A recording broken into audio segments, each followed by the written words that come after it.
হ্যাঁ দেখো আমরা মথুরাপুর যাচ্ছি হেঁটে হেঁটে।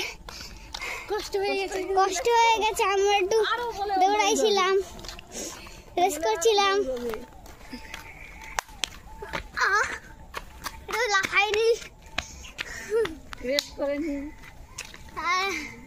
থেকে গেছে মা, থেকে গেছি তুমি আর রেস করতে হলো না।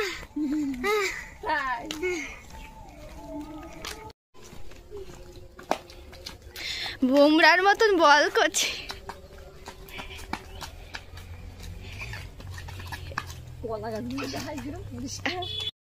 এখানে দেখো সূর্যটা কত সুন্দর লাগছে।